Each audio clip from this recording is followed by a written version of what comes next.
চাকরিচ্যুত কর্মচারীদের ১৩তম দিনের কর্মসূচি নিয়ে বিস্তারিত তথ্য জানাতে সরাসরি যুক্ত হচ্ছেন সহকর্মী বিধান সরকার। বিধান, আপনার প্রতিবেদনটি দেখছিলাম এবং প্রতিবেদনে আমরা যেমনটি জানলাম যে মালিক পক্ষের প্রতিনিধিরা জেলা প্রশাসকের সিদ্ধান্তে সম্মতি দিয়েছে, কিন্তু যারা শ্রমিক রয়েছে তারা সিদ্ধান্তটি মানেনি এবং তারা তাদের কর্মসূচি চালিয়ে যাবে। আজ আর কোনো কর্মসূচি রয়েছে কিনা এই বিষয়ে জানাবেন এবং শ্রমিক নেতারা সর্বশেষ কি বলল?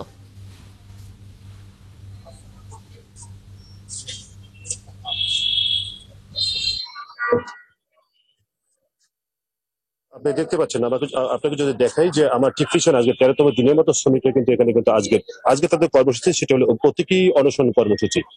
কারণ তাদের দাবি একটাই ছিল, তাদের তো কথাই একটা ছিল, তাদের চাকরিতে ফেরত দিতে হবে। কারণ আমরা এখানে অনেক শ্রমিকের সাথে কথা বলেছি, যেসব শ্রমিক যাদের চাকরি বা আপনার ২০২৪ সালের বা অক্টোবর মাসের দিকে, 1 অক্টোবর তাদের চাকরিতে বা আপনার স্থায়ীকরণ করা হয়েছে এবং সেই সব শ্রমিকদের কিন্তু ১ বছর হয়েছে মাত্র, এবং সেই শ্রমিকদের কিন্তু আরো দফায় দফায় ৩ দফায় চাকরি শ্রমিকদের স্থায়ী করা হয়েছে অফসারিন এই যে ফার্মাসিউটিক্যালসে।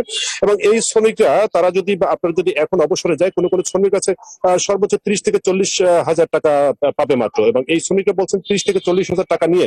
এবং কোনো কোনো শ্রমিকরা আমরা দেখেছি যে তাদের কিন্তু চাকরি এখনো কিন্তু অনেক বছর বয়স রয়েছে, আবার কোনো কোনো শ্রমিকের চাকরি দেখেছি ২-১ বছর আছে, এবং তারা বলছেন যে এই যে যাদের চাকরি আছে, এবং জেলা প্রশাসক যে কথাটি বলছেন ৩টি শর্তের মধ্যে, যে নতুন যেখানে যে অফসারিন ফার্মাসিউটিক্যালস নতুন যে কোম্পানি যেখানে খোলা হচ্ছে রূপাতলীতে, এবং সেখানে আপনার এই যে যাদের চাকরিচ্যুত করেছে তাদেরকে অগ্রাধিকার ভিত্তিতে সেখানে দেওয়া হবে।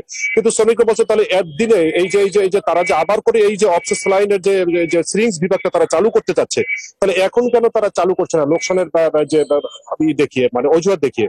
শ্রমিকরা বলছে প্রচুর পরিমাণের আসলে উৎপাদন করতে হতো তাদের, এবং তারা যে কিন্তু শুক্রবার দিন কিন্তু তাদের বাধ্যতামূলক ৪ ঘন্টা ওভারটাইম করতে হতো। শ্রমিকরা বলছে যে তাদের সবসময় পাওনা টাকা থেকে তাদের বঞ্চিত করেছে, এবং তারা বলছেন যে এখন যদি আমাদের যদি এই রুজির যদি ব্যবস্থা না করা হয়, চাকরি যদি চ্যুত হয়ে যায়, তাহলে তো তারা কোথায় গিয়ে দাঁড়াবে? এটি তারা মনে করছিলেন। জেলা প্রশাসক তাদের এই মানবিক দিকটি দেখবেন, কিন্তু সেই ক্ষেত্রে কিন্তু ব্যর্থতা ঘটেছে। বিদায়ী শ্রমিকরা কিন্তু এই আন্দোলনে রয়েছে। বিধান, ধন্যবাদ আমাদের সাথে যুক্ত থাকার জন্য। নিশ্চয়ই সমস্যাটির একটি আশু সমাধান হবে। দর্শক, যুক্ত ছিলেন আমাদের সহকর্মী বিধান সরকার।